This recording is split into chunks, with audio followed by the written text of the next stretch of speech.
Dans l'Ancien Testament, tous ceux qui le désiraient pouvaient participer à la construction du tabernacle en apportant des offrandes d'or, de bois, d'acacia, d'airain, de fer. Aujourd'hui, en tant que croyant du Seigneur Jésus-Christ, chacun d'entre nous a le privilège de devenir une partie du tabernacle céleste. Les matériaux utilisés pour le tabernacle construit par Moïse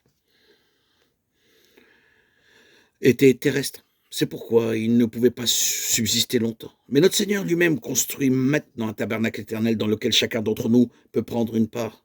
Nous n'offrons pas un peu de ce que nous avons, mais nous offrons tout.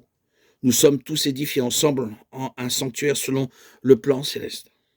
Sous la souveraineté du Seigneur Jésus-Christ, le tabernacle précédent n'était qu'une ombre du vrai tabernacle céleste, suivant l'avertissement donné par Dieu à Moïse.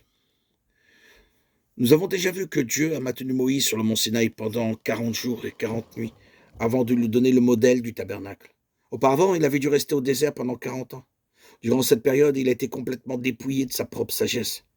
Après cela, Dieu lui a donné le modèle et il a dû mettre à exécution toutes ses instructions, sans y rien changer. Bien que tout ce modèle fût donné par Dieu lui-même, cependant ce n'était qu'une ombre.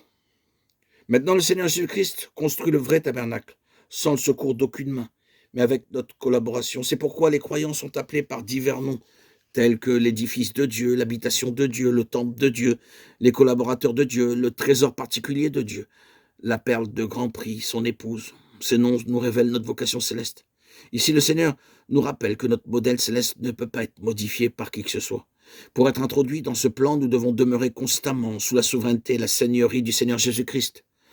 Lorsqu'on construit un édifice important, les artisans peuvent ne pas en connaître la forme. L'architecte, lui, la connaît, et c'est lui qui dirige les ouvriers jour après jour.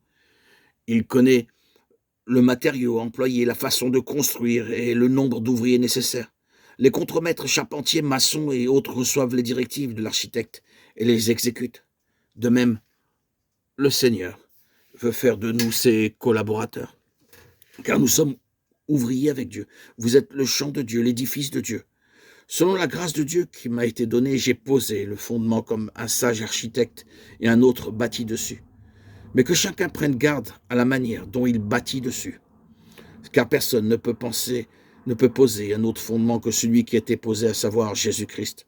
Or, si quelqu'un bâtit sur ce fondement avec de l'or, de l'argent, des pierres précieuses, du bois, du foin, du chaume, l'œuvre de chacun sera manifestée, car le jour la fera connaître, parce qu'elle se révélera dans le feu, et le feu éprouvera ce qu'est l'œuvre de chacun. Si l'œuvre de quelqu'un est consumée, il perdra sa récompense. Pour lui, il sera sauvé, mais comme au travers du feu. Ne savez-vous pas que vous êtes le temple de Dieu et que l'Esprit de Dieu habite en vous? 1 Corinthiens 3, 9, 16.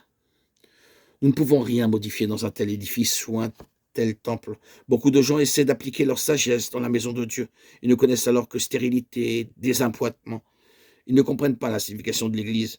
Pour eux, l'Église est un édifice, mais l'Église, c'est l'assemblée des croyants qui sont unis spirituellement au Seigneur par la simple foi, louant Dieu et trouvant grâce auprès de tout le peuple. Mais le Seigneur ajoutait chaque jour à l'Église ceux qui étaient sauvés. Acte 2, 47. Le nombre de ceux qui croyaient au Seigneur, hommes et femmes, s'augmentait de plus en plus. Acte 5, 14. Les noms tels que Église Saint-Jean ou Saint-Paul sont donnés par les hommes. Ceux-ci n'ont pas compris comment le Seigneur veut construire sa maison. Nous devons demeurer sous la seigneurie de Christ pour connaître son plan concernant notre vie personnelle, notre vie familiale, notre vie d'église.